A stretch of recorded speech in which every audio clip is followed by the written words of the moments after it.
नमस्कार, ग्लोबल न्यूजमा स्वागत छ। म उषा काफले। सुरुमा हेडलाइन्स।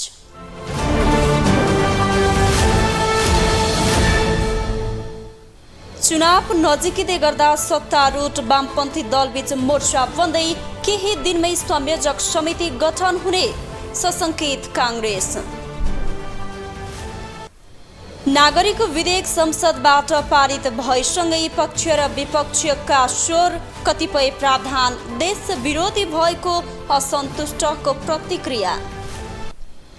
देशकै पुरानो कलेज त्रिचन्द्र पुनर्निर्माण पर्खिँदै सरकार उदासीन, चाँडै सुरु हुने प्रशासनको आश्वासन।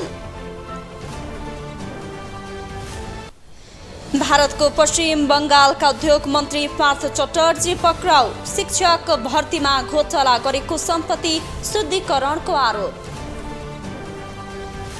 हिजो महिला साफ च्याम्पियनसिप फुटबल दशरथ रङ्गशालामा आयोजना हुने भदौ 21 देखि असोज 3 गतेसम्म।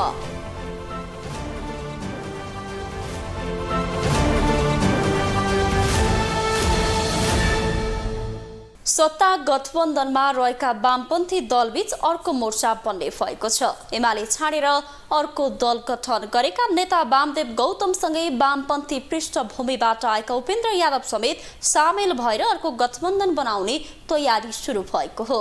गठबन्धनको मोडालिटी तय गर्न केही दिनमै संयोजक समिति गठन हुने भएको हो। सत्ता गठबन्धनमा रहेका दलहरूका बीचमा बेग्लै मोर्चा बन्ने भएको छ। माओवादी केन्द्रका अध्यक्ष प्रचण्डका अनुसार जनता समाजवादी पार्टी छाडेका पूर्व प्रधानमन्त्री डाक्टर बाबुराम भट्टराईदेखि जसपा अध्यक्ष उपेन्द्र यादव, नेकपा एकीकृत समाजवादी र एमाले परित्याग गरेर अर्को दल बनाएका नेता वामदेव गौतम समेत मिलेर चुनावी मोर्चा बनाउने विषय अन्तिम चरणमा पुगेको छ। गठबन्धनभित्र भएका सबै वामपन्थी पृष्ठभूमिका सबै समूहसँग हामीहरूको कुरा चलिराखेको छ। त्यसमा माधवजीहरूसँग, उपेन्द्रजीहरूसँग, बाबुरामजीसँग र अब वामदेवजी पनि त्यसमा अहिले मिसिनु भएको छ र हामीले गठबन्धनभित्रका वामपन्थीहरूको बिचमा एउटा राम्रो समझदारी बनाउनु पर्छ र सकियो भने चुनावी खालको एउटा विशेष मोर्चा पनि हुनसक्छ। भोलि पार्टी एकताको लागि संयोजन समिति पनि हुन सक्छ भनेर हाम्रो छलफल चलिराखेको छ। अन्तिम निर्णय भइसकेको छैन। सम्भवतः केही दिनभित्र हामी एउटा निर्णयमा पुग्छौँ। सुरुमा चुनावी मोर्चा बनाउने विषय केन्द्रमा रहने अध्यक्ष प्रचण्डको भनाइ छ। उनका अनुसार मोर्चा गठनका लागि आवश्यक काम गर्न संयोजन समिति समेत गठन हुनेछ। संयोजन समिति केही दिनभित्रै गठन हुने प्रचण्डको दाबी छ। वामपन्थी एकता भयो भने त्यो वास्तवमा समाजवादी केन्द्र जस्तै हुन पुग्छ। त्यो चाहिँ वामपन्थी एकता भन्नु र समाजवादी केन्द्र भन्नु उस्तै हो। चुनावी मोर्चामा उहाँ पनि हुँदै हुनुहुन्छ, आउनु पनि हुन्छ भन्ने लाग्छ हामीलाई। समाजवादी केन्द्र बनाउँदाखेरि उहाँलाई आउन अप्ठ्यारो हुने जस्तो हामीले केही नै मानेन। त्यसो त कांग्रेस वरिष्ठ नेता रामचन्द्र पौडेलले शुक्रबार मात्रै कांग्रेस बाहेकका दलहरूले महागठबन्धन बनाएर कांग्रेसलाई एक्ल्याउने तयारी गरेको दावी गरेका थिए। उनले आगामी चुनावमा फेरि वाम गठबन्धन बन्न सक्ने आशंका समेत व्यक्त गरेका थिए।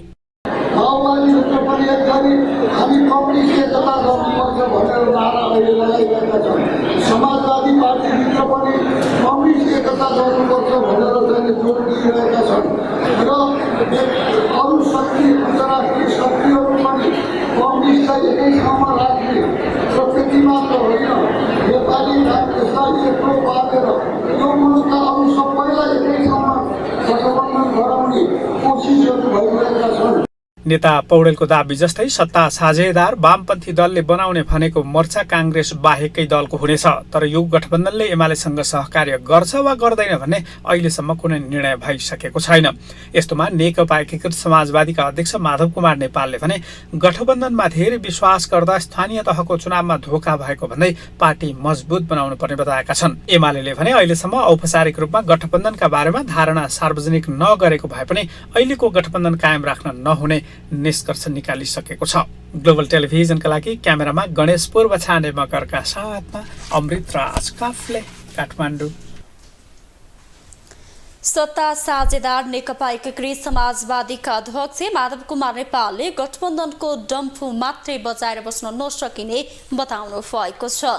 काठमाडौँमा आज आयोजित कार्यक्रममा अध्यक्ष नेपालले आगामी मङ्सिर पहिलो साता निर्वाचन भन्दै गठबन्धनको डम्फु मात्रै बजाएर बस्न नसकिने बताउनु भएको हो। उहाँले स्थानीय तह निर्वाचनमा पार्टीलाई सुदृढ बनाउने काममा नलाग्दा अन्य दलले सहयोग नगरेको दावी गर्नुभयो। उहाँले सबै ठाउँमा उम्मेदवारी दिएर आगामी आम निर्वाचनमा जाँदा समानुपातिक सहित प्रतिनिधि सभामा 20 देखि 25 सिट ल्याउने दावी गर्नुभयो। चुनावको घोषणा हुनेछ। अब पनि हामीले स्थानीय चुनावमा हामीले सबै ठाउँमा कति तपाईँले डम्फु बजाउनु भयो थाहा छैन। गठबन्धनको गीत गाएर गठबन्धनको डम्फु बजाउँदै पर्खेर बस्ने। अब डम्फु बजाउने होइन, अब यो पार्टीलाई बलियो बनाउने डम्फु बजाउने हो। 9,27,000 भोट ल्यायौँ, 28% मान्छे उठाएर सबै ठाउँमा हामीले उम्मेदवार खडा गरेको भए 20 देखि 25 लाख भोट त पाउँथ्यौँ होला। 20 देखि 25 लाख भोट पाएपछि हामीलाई समानुपातिकको भोलि हामीले भोट पाउने हो भने 20 देखि 25 सिट त हामीलाई कसैले रोक्न सक्दैन नि। अध्यक्ष नेपालले छोटो समयमै आफ्नो पार्टीले सुदृढ भएर कीर्तिमान राखेको जिकिर गर्नुभयो। नेकपा एमालेका अध्यक्ष केपी शर्मा ओलीले देशी विदेशी प्रतिक्रियावादीले आफ्नो पार्टीलाई कमजोर बनाउन सत्तारूढ गठबन्धन बनाएको दावी गर्नुभएको छ। नेपाल ट्रेड युनियन महासंघ जिफन्डको 8औं राष्ट्रिय महाधिवेशन उद्घाटन गर्दै अध्यक्ष ओलीले तत्कालीन नेकपालाई विभाजन गर्ने काम पनि प्रतिक्रियावादी शक्तिले नै गराएको जिकिर गर्नुभयो। उहाँले प्रतिक्रियावादी शक्तिले जहिले पनि मजदुर र उनीहरूको पक्षधर शक्तिलाई विभाजित गर्ने काम गरिरहेको दावी गर्नुभयो। गरियो ती सबै कुराहरू यही अहिले मैले भनेका मजदुर वर्ग पक्षीय विचारहरू, मजदुर वर्ग पक्षीय हितहरू, मजदुर वर्ग पक्षीय संगठनहरू संस्थाहरू, मजदुर वर्ग पक्षीय श्रमिक वर्ग पक्षीय आन्दोलनहरू, तिनलाई कमजोर पार्ने प्रयासहरू।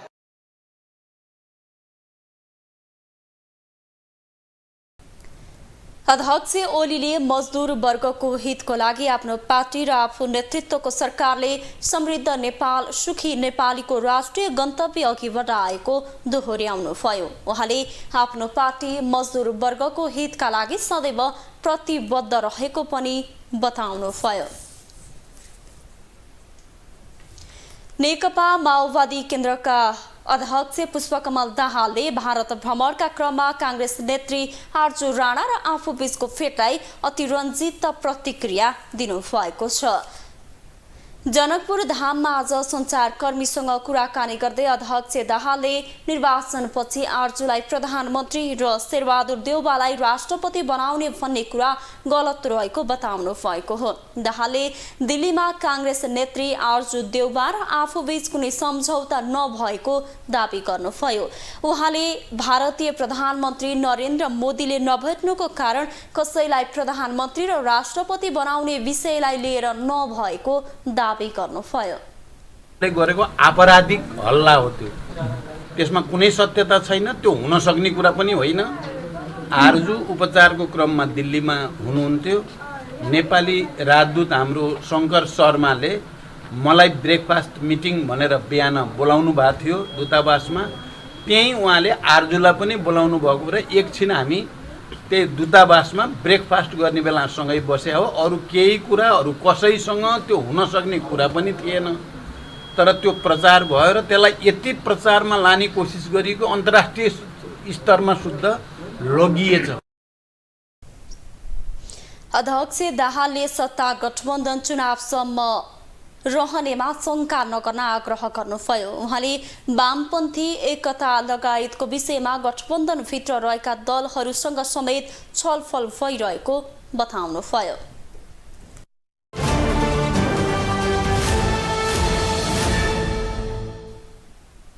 आज नेपाल कम्युनिस्ट पार्टीका संस्थापक पुष्पलाल श्रेष्ठको 44औं स्मृति दिवस। नेपालको कम्युनिस्ट आन्दोलनका प्रवर्धक पुष्पलालको 2035 साल साउन 7 गते निधन भएको थियो।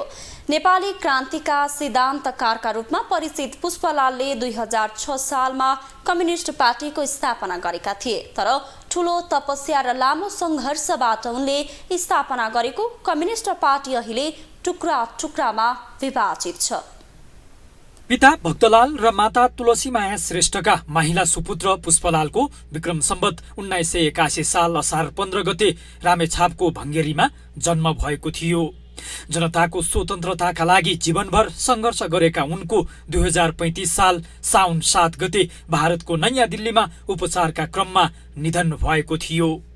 नेपाली जनताको उत्थानका लागि उनले पुर्याएको योगदानको कदर गर्दै हरेक वर्ष साउन 7 गते पुष्पलाल स्मृति दिवस मनाइँदै आइएको छ। यस वर्ष पनि दिवसका अवसरमा कम्युनिस्ट पार्टीहरूले विभिन्न कार्यक्रमहरू गरेका छन्। पुष्पलाल स्मृति पार्कमा आयोजित कार्यक्रममा एमाले अध्यक्ष केपी शर्मा ओली लगायतका नेताले श्रेष्ठको प्रतिमामा माल्यार्पण र पुष्पगुच्छा अर्पण गरेका थिए। कार्यक्रममा अध्यक्ष ओलीले पुष्पलालले देखाएको बाटोबाट विचलित नहुने प्रण गरे। यस पार्टीको अध्यक्षको हैसियतले म भन्न चाहन्छु, पुष्पलाल र अरू शहीदहरू, अरू अग्रजहरूले देखाएको बाटोबाट हामी अलिकति पनि दायाँ गर्ने छैनौँ। नेपाली समाजलाई समृद्ध नेपाल, सुखी नेपाली, सोभरेन नेपाल, स्वतन्त्र नेपाली, यस हैसियतमा समृद्ध नेपाल, सुखी नेपाली बनाएर छोड्ने फेरि आज सङ्कल्प दोहोऱ्याउँछु। नेपालमा कम्युनिस्ट पार्टी मार्फत जनताका पक्षमा अधिकार स्थापित गर्ने उद्देश्यका साथ पुष्पलालले विक्रम सम्वत 2006 सालमा भारतको कलकत्तामा कम्युनिस्ट पार्टी स्थापना गरेका थिए। उनले विश्व कम्युनिस्ट घोषणा पत्रलाई 2005 सालमा नेपालीमा अनुवाद गरी प्रकाशन पनि गरेका थिए। पुष्पलाल राणा विरोधी आन्दोलनका अगुवा शहीद गङ्गालाल श्रेष्ठका माइला भाइ समेत हुन्। दाजु गङ्गाको हत्या पश्चात राणाशाहीको जरो काट्ने प्रण पुष्पलालले गरेका थिए। त्यतिखेर उनी 15 वर्षका थिए।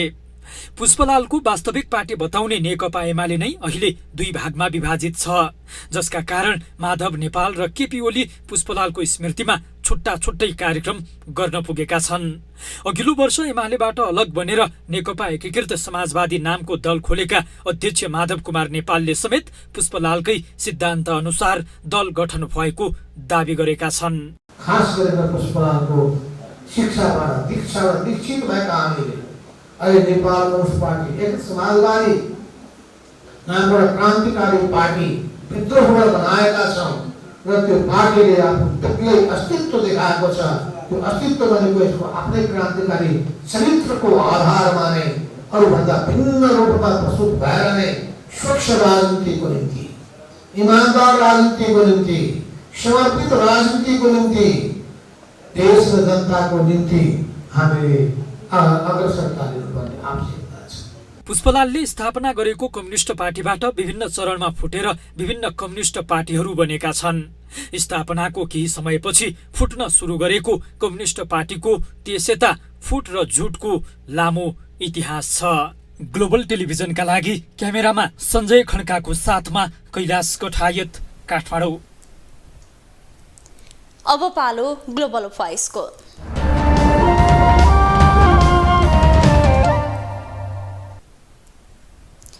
वर्षमा एक दिन नेपाल कम्युनिस्ट पार्टीका संस्थापक नेता पुष्पलालको सम्झना गरिन्छ, तर उनको आदर्शको पक्षबारे भने थोरै मात्र कम्युनिस्टले पालना गरेका छन्।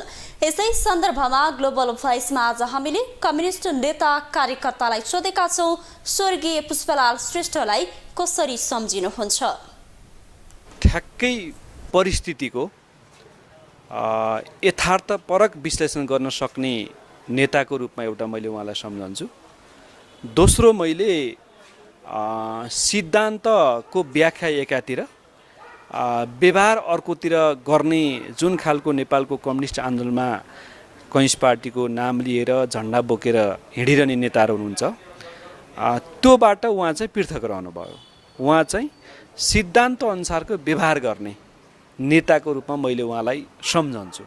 पुष्पलाल आफैमा एउटा विकट रामेछापको गाउँबाट जन्मिएर त्यो सानो उमेरमा त्यो युवा उमेरमै एउटा विचारले सङ्घर्षले एउटा खारिएर एउटा निष्पट खालको एउटा चाहिँ व्यक्तित्व निर्माण गर्नुभएको थियो। नेपाली आन्दोलनमा एउटा कम्युनिस्ट आन्दोलनको सुरुवात गर्नुभएको थियो। त्यो हिम्मत र त्यो साहस आज हाम्रो युवा पङ्क्तिले त्यसलाई बुझ्न जरुरी छ। ती बाटोहरू हामीले लिन जरुरी छ।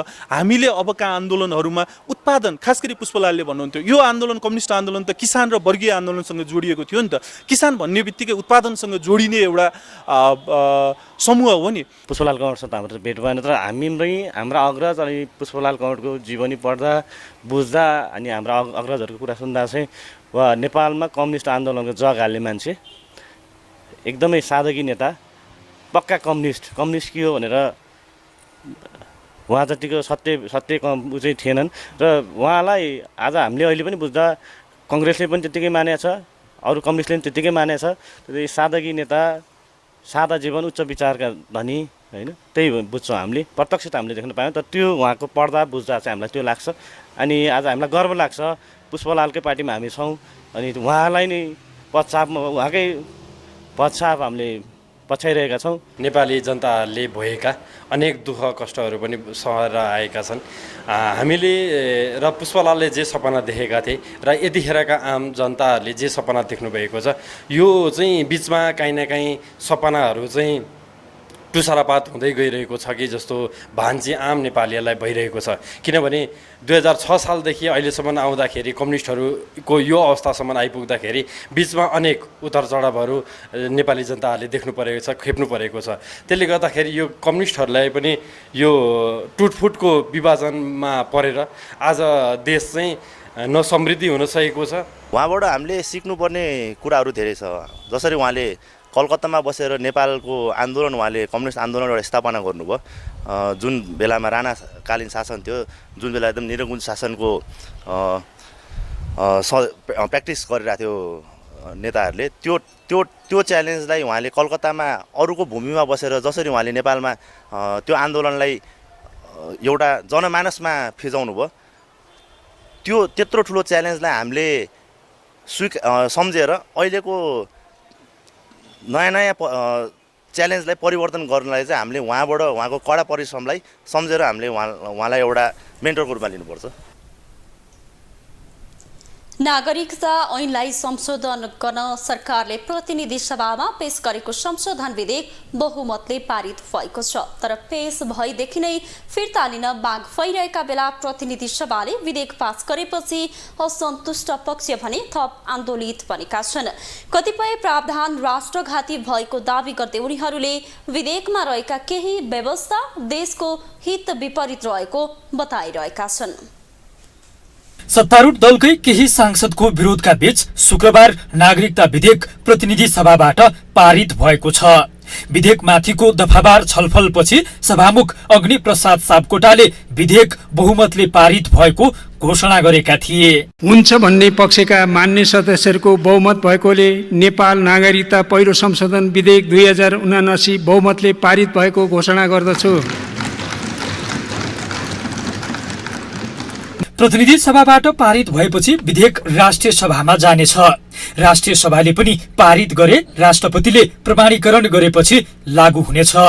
तर पेश भएदेखि नै फिर्ता लिन माग गरिरहेका असन्तुष्ट पक्षहरू भने राष्ट्रिय सभाबाट विधेयकलाई सच्याउनु पर्ने बताउँछन्। विधेयकमा समावेश भएका कतिपय व्यवस्थाले मूलवासी नेपालीहरू नै अल्पमतमा पर्ने तर्क असन्तुष्ट पक्षहरूको छ। जहाँ आफ्नो पक्षका छन् यसरी यो राष्ट्रघाती छ, यो विधेयक फर्काउनु पर्छ। सिपाही पठाउनु पर्दैन, नागरिक विदेशीलाई बनाएरै नेपालीलाई अल्पसंख्यक बनाउँछ र फिजी बनाउँछ। विधेयकप्रति सत्तारूढ दलहरूकै केही सांसदको असन्तुष्टि छ। सत्ता साझेदार दल माओवादीले समेत वैवाहिक अंगीकृत नागरिकताका सन्दर्भमा हतारमा निर्णय गर्न नहुने तर्क राखेको थियो। तर माओवादी केन्द्रले विधेयक पारित गर्न भने पक्षमै मत दिएको छ। अध्यक्ष प्रचण्डले समेत माओवादी केन्द्रकै अग्रसरतामा नागरिकता विधेयक पारित भएको भन्दै अब 7 लाख बढीले नागरिकता पाउने वातावरण बनेको बताएका छन्। सदनबाट त्यो समस्या जसले गर्दा झन्डै 6-7 लाख नेपालीहरू नागरिकताको अभावको कारणले धेरै कामबाट वञ्चित हुनुपर्ने जो अवस्था थियो त्यसको समाधान भएको छ। अब त्यो तुरुन्तै कार्यान्वयनमा जान्छ। विधेयक पारित भएपछि माओवादी केन्द्रका नेता नारायण काजी श्रेष्ठले समेत विरोध गरेका छन्। यसअघि नागरिकता सम्बन्धी विधेयक संसदमा 2075 साउन 4 गते दर्ता गरिएको थियो, जुन विधेयकलाई प्रतिनिधि सभाको राज्य व्यवस्था समितिले 2077 साल असार 7 गते बहुमतले पारित गरेको थियो। तर सरकारले त्यो विधेयक फिर्ता लिएर नयाँ विधेयक संसदमा दर्ता गरेको थियो। ग्लोबल टेलिभिजनका लागि क्यामेरामा सञ्जय खड्काको साथमा कैलाश कठायत, काठमाडौँ। गृहमन्त्री बालकृष्ण खाँडले सरकारले अपाङ्गता भएकाहरूको लागि बजेटको मात्रा बढाउने प्रतिबद्धता जनाउनु भएको छ। काठमाडौँमा आज आयोजित कार्यक्रममा गृहमन्त्री खाँडले अपाङ्गता भएका नागरिकलाई सम्मानजनक जीवन जिउने कसरी बनाउने भन्ने विषयमा सरकार गम्भीर रहेको बताउनुभयो। उहाँले पछिल्लो समय सरकारले अपाङ्ग भएकालाई पनि जीवन वृद्धिका लागि सानो रकम दिने निर्णय गरेको भन्दै अपुग भए पनि बजेट अनुसार निर्धारण गरिएको बताउनुभयो। उहाँले सरकारले अब अपाङ्ग मैत्री भवन वा नीति निर्माण गर्ने कुरामा ध्यान दिने बताउनुभयो। इन्भल्भमेन्ट या बजेटको चाहिँ नि बढाउने छ भोलम, त्यसका लागि हामी प्रयत्न गर्नेछौँ।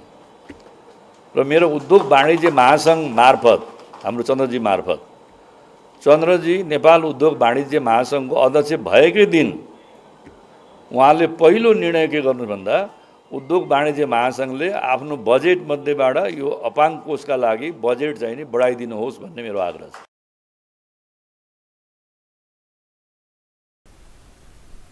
कार्यक्रममा राष्ट्रिय अपाङ्ग कोषका अध्यक्ष डेकराज भट्टराईले नेपालमा अपाङ्गता भएका व्यक्तिलाई दोस्रो दर्जाको रूपमा लिने गरेको भन्दै यस्तो सोचबाट मुक्त समाजको निर्माण गर्न आवश्यक रहेको बताउनुभयो। चौथो राणा प्रधानमन्त्री चन्द्र शमशेरका पालामा स्थापना भएको नेपालकै पहिलो उच्च शिक्षा दिने संस्था त्रिचन्द्र कलेजको भौतिक संरचना जीर्ण बनेको छ। प्रधानमन्त्री शेरबहादुर देउवादेखि काङ्ग्रेस महामन्त्री गगन थापा मात्रै होइन, महाकवि लक्ष्मी प्रसाद देवकोटासम्मले उच्च शिक्षा लिएको कलेजको अवस्था दयनीय हुँदा समेत सरकारले पुनर्निर्माणमा चासो दिएको छैन। विक्रम सम्वत 1975 सालमा नेपालको पहिलो उच्च शिक्षा दिने संस्थाका रूपमा तत्कालीन प्रधानमन्त्री चन्द्र शमशेरले स्थापना गरेको त्रिचन्द्र कलेजको भौतिक संरचना जीर्ण बन्दै गएको छ। महाकवि लक्ष्मी प्रसाद देवकोटादेखि सुवर्ण शमशेर मात्रै होइन, गङ्गालाल श्रेष्ठ, गिरिजा प्रसाद कोइराला समेत त्रिचन्द्र कलेजमै पढेका थिए।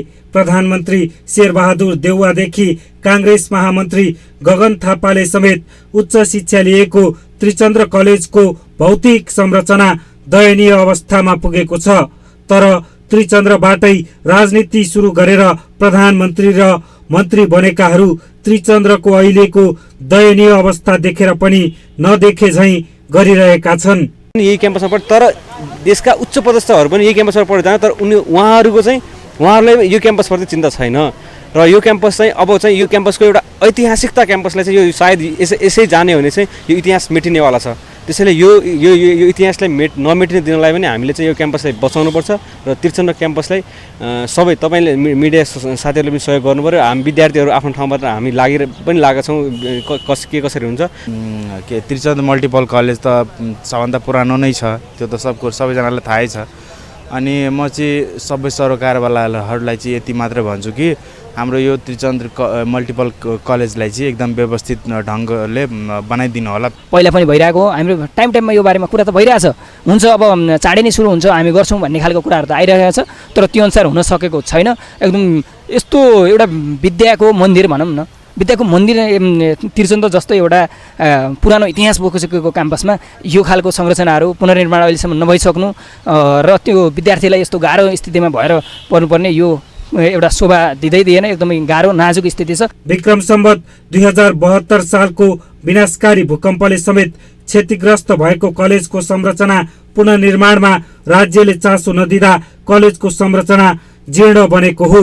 अहिलेको स्थानबाट कलेज नै सार्ने विषयमा समेत यो विषयमा छलफल भएको थियो, तर कलेज अन्यत्र सार्ने विषयको छलफलले मूर्त रूप लिन सकेन। तर अहिले भने सरकारले बजेट विनियोजन गरेको छ। क्याम्पस प्रशासनले भने बजेट विनियोजन भइसकेको र पुनर्निर्माणको काम अब सुरु हुने बताएको छ। तर पुरातत्व विभागको सम्पत्ति प्रोपर्टी भएको हुनाले त्यो प्रोपर्टी चाहिँ उसको अनुमतिबाट मर्मत गर्नुपर्ने हुन्छ। त्यसले गर्दाखेरि अब यो शिक्षा मन्त्रालयले चाहिँ हामीले अब उहाँले भनेको कुरामा विश्वास गर्ने नै हो। डिपिआर तयार भएको छ, अब हामी टेन्डर प्रक्रियामा जान्छौँ भनेर भन्नुभएको छ। त्यसले गर्दाखेरि अब टेन्डर प्रक्रिया सुरुवात भयो भने हामीले के बुझौँ भने अब यसको मर्मत हुन्छ भनेर बुझ्नुपर्छ। भूकम्पले क्षति भएका अन्य संरचनाको भने पुनर्निर्माणको काम सम्पन्न समेत भइसकेको छ। तर राजधानीमा नै रहेका अन्य राणाकालीन ऐतिहासिक पुरातात्विक भवनहरू समेत अझै जीर्ण छन्। ग्लोबल टेलिभिजनका लागि क्यामेरामा गणेश पूर्वछाने मगरका साथमा अभिषेक सापकोटा, काठमाडौँ। पछिल्लो समय झापा जिल्ला लागु औषधको ट्रान्जिट पोइन्ट बनेको छ। पूर्वमा लागु औषध प्रयोग र कारोबार गर्नेको संख्या दैनिक बढ्दै गएपछि काकर भेट्टा नाका यतिखेर उनीहरूका लागि सुरक्षित स्थल जस्तै बनेको हो। केही वर्ष अघिसम्म झापाको पूर्वी नाका काकर भिट्टा भएर गाँजा र विभिन्न प्रकारका इन्जेक्सन मात्र प्रहरीले बरामद गर्ने गरेको थियो। तर पछिल्लो समय झापा भर्नै ब्राउन सुगर, हिरोइन जस्ता लागु औषध समेत यही नाकाबाट भित्रन थालेको पाइएको छ। खुल्ला सीमावर्ती भारतीय बजारमा लागु औषध सहज र सुलभ मूल्यमा उपलब्ध हुँदा यसमा संलग्नहरूले यही नाका रोजेको जानकारहरूको बुझाइ छ। जिल्ला प्रहरी कार्यालय झापाका अनुसार सन् 2017मा लागु पदार्थ सहित झण्डै 4000 जनालाई प्रहरीले पक्राउ गरेको थियो। आर्थिक वर्ष 2076-77मा 191 जनालाई प्रहरीले पक्राउ गरेको थियो, जसमध्ये 118वटा मुद्दा दर्ता भएको थियो। त्यस्तै आर्थिक वर्ष 2077-78मा 307 जनालाई प्रहरीले पक्राउ गरेको थियो, जसमध्ये 195 जनालाई मुद्दा चलाइएको थियो। त्यसै गरी आर्थिक वर्ष 2078-79मा 260 बढी मानिस पक्राउ परेका थिए। तीमध्ये 185 जनालाई लागु औषध सम्बन्धी मुद्दा चलाइएको छ। काकरभिट्टा स्थित मेची पुल लगायत अन्य ग्रामीण क्षेत्रका विभिन्न नाकामा लागु औषध नियन्त्रण ब्युरोले प्रहरी तैनात गरेको भए पनि लागु औषध आयात भने रोकिएको छैन। झापामा लागु औषध अहिले अब हामी चेकिङ गर्दाखेरि त हामीले अपरेसन गरिरहेको ठाउँहरूमा अब गुनासो चाहिँ अब बढिरहेको छ। लागु औषध हाम्रो खुला बोर्डर धेरै भयो भन्ने कुरा भइरहेको छ। अहिले लागु औषध अहिले कन्ट्रोल गर्न चाहिँ हामीले अब अपरेसनहरू डेली बेसिसमा अपरेसन गर्न भन्दा नि विकली हामीले 2 दिन अपरेसन गरिराखेको हुन्छ। हाम्रो अपरेसन अहिलेसम्म यो 4 महिना 5 महिनाको अवधिमा यो चाहिँ 19-20वटा अपरेसन हामीले गरिसक्यौँ। यो अपरेसन काहीँ पनि चाहिँ नि अनसक्सेस भएको छैन। भारतीय बजार पानी ट्याङ्कीमा लागु औषध सहजै उपलब्ध हुने भएकाले ब्युरो र इलाका प्रहरी कार्यालय काकरभिट्टा तथा जिल्ला प्रहरी कार्यालय झापाबाट खटिएका प्रहरीले पूर्वको सीमा मेची पुल लगायत सबै सीमा नाकामा चेक जाँचमा कडाई गर्ने गरेका छन्। ब्राउन सुगर, फेनेरागन, लुपिजेसिक, डाइजिपाम, नाइट्रोजन, कोरेक्स, फेन्सिडोल लगायतका औषधिजन्य लागु औषध नेपाली बजारमा बेचबिखन गर्न प्रतिबन्ध भए पनि सीमावर्ती भारतीय बजारमा सहज रूपमै पाइन्छन्। सरकारको माथिल्लो निकायबाटै कूटनीतिक रूपमा भारतीय पक्षसँग छलफल गरे समस्या केही हदसम्म समाधान हुने जिल्ला प्रहरी कार्यालय झापाका प्रमुख विश्वमणि पोखरेल बताउँछन्। ओपन बोर्डर छ। यो ओपन बोर्डरमा हामी जस्तो नेपाल प्रहरीका पनि विभिन्न युनिट छन् र सशस्त्र प्रहरी बल चाहिँ बोर्डरमा उहाँहरूको त टास्किङै भनेर बोर्डरमै खटिएको अवस्था छ।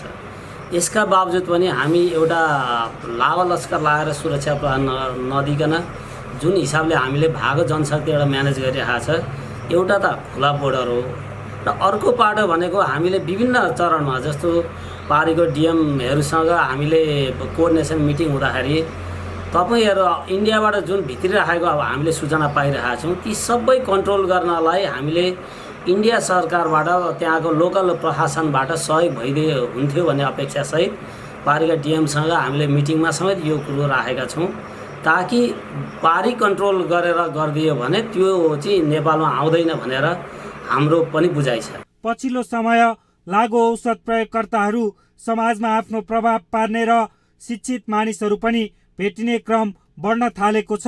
युवाहरूले आधुनिकीकरणको सिको गर्नु र महत्वाकांक्षाका कारण पनि लागु औषध प्रयोगकर्ताको संख्या बढ्न थालेको स्थानीय बुद्धिजीवीहरूको भनाइ छ। कारण मैले के देखेको छु भने पछिल्लो समय आफ्टर कोभिड जुन व्यक्तिगत जीवनमा यो आर्थिक कुराले पारिवारिक अन्य विविध कारणले स्वास्थ्यका कारणले मान्छेमा एक खाले मनोदशा क्रिएट भएको छ जसको कारणले गर्दाखेरि अलि बढी दुर्व्यसनीतिर धकेलिरहेका छन् कि भन्ने एउटा डाउट हो।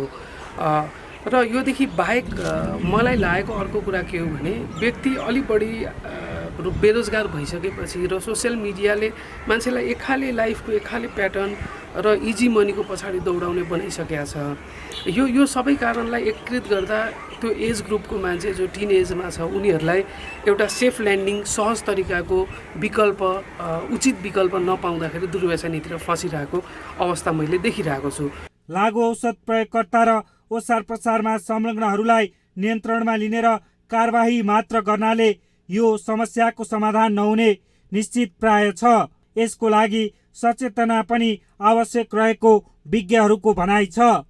ग्लोबल टेलिभिजनका लागि झापाबाट शिशिर चम्लागाईको रिपोर्ट।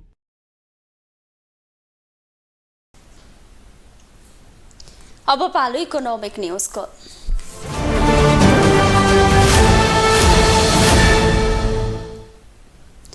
नेपाली कांग्रेसका नेता प्रकाशमान सिंहले आम उपभोक्ताको हित हुने खालका कुनै पनि गतिविधि हुन नदिन सम्बन्धित सबै पक्षलाई आग्रह गर्नु भएको छ। काठमाडौँमा आज आयोजित कार्यक्रममा नेता सिंहले संविधानमा उपभोक्ताको अधिकारबारे मौलिक हकमै व्यवस्था गरेको भन्दै उनीहरूको अहित हुने कुनै पनि काम हुन नदिन सम्बन्धित पक्ष सचेत हुनुपर्ने बताउनु भएको हो। नेता सिंहले संविधानले व्यवस्था गरेको आम उपभोक्ताको अधिकार जनचेतनामूलक कार्यक्रम सञ्चालन गर्नुपर्नेमा पनि जोड दिनुभयो। यो कुरा पहिले इन्फर्मेसन चाहिँ राख्नु पर्दो रहेछ। अब इन्फर्मेसनै भएन भने त हामीले चाहिँ गाह्रो हुन्छ। हरेक कन्ज्युमर्सहरूलाई अलर्ट गराउने काममा चाहिँ उहाँहरूको चाहिँ सफलता मिलोस् भन्ने चाहिँ शुभकामना व्यक्त गर्न चाहन्छु। नेता सिंहले उपभोक्ताहरूलाई ठगिन नदिने गरी सूचना दिने व्यवस्था पनि मिलाउनु पर्ने बताउनुभयो। अब पालो इन्टरनेसनल न्यूजको।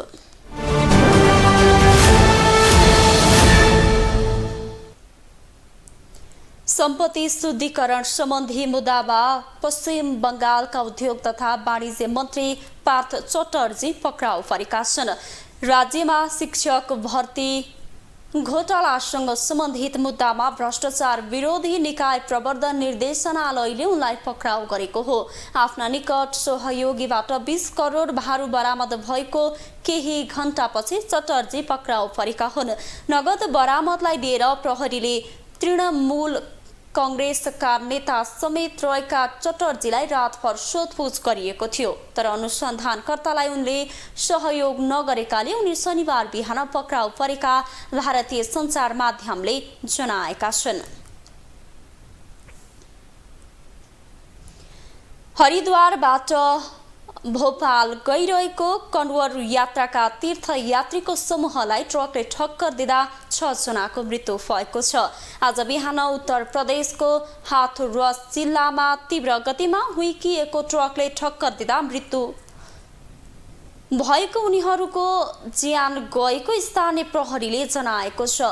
5 जनाको घटनास्थलमा अर्को 1 जनाको उपचारका क्रममा अस्पतालमा मृत्यु भएको हो। हरिद्वारबाट ग्वालियर गइरहेका उनीहरूलाई ट्रकले ठक्कर दिएको हो। कन्वर यात्रा भगवान शिवका भक्तजनले गर्ने वार्षिक तीर्थयात्रा हो। कन्वर यात्रीहरू हरिद्वार, गौमुख र गङ्गोत्री र बिहारको सुल्तानगञ्जबाट गङ्गाजल ल्याएर भगवान शिवलाई चढाउने गर्दछन्। कोभिड-19 का कारण बन्द भएको कन्वर यात्रा 2 वर्षपछि सुरु भएको हो। अब पालो स्पोर्ट्स न्यूजको।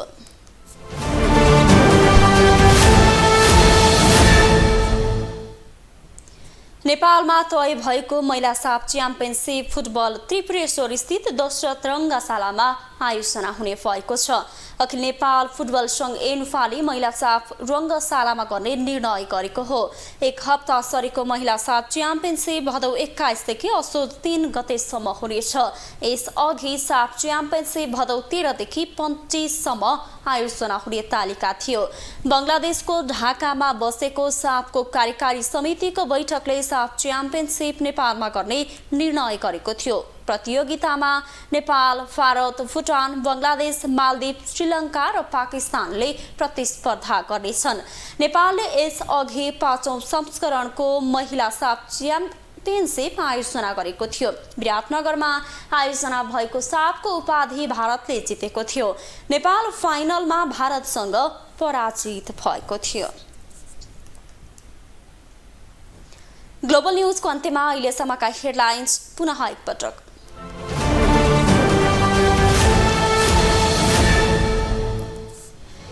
चुनाव नजिकिँदै गर्दा सत्तारूढ वामपन्थी दलबीच मोर्चा बन्दै केही दिनमै संयोजक समिति गठन हुने सशंकित काङ्ग्रेस। नागरिकता विधेयक संसदबाट पारित भएसँगै पक्ष र विपक्षका स्वर, कतिपय प्रावधान देश विरोधी भएको असन्तुष्टको प्रतिक्रिया। देशकै पुरानो कलेज त्रिचन्द्र पुनर्निर्माण पर्खिँदै सरकार उदासीन, चाँडै सुरु हुने प्रशासनको आश्वासन। भारतको पश्चिम बङ्गालका उद्योग मन्त्री पार्थ चटर्जी पक्राउ, शिक्षक भर्तीमा घोटाला गरेको सम्पत्ति शुद्धिकरणको आरोप। र महिला साफ च्याम्पियनसिप फुटबल दशरथ रङ्गशालामा आयोजना हुने भदौ 21 देखि असोज 3 गतेसम्म।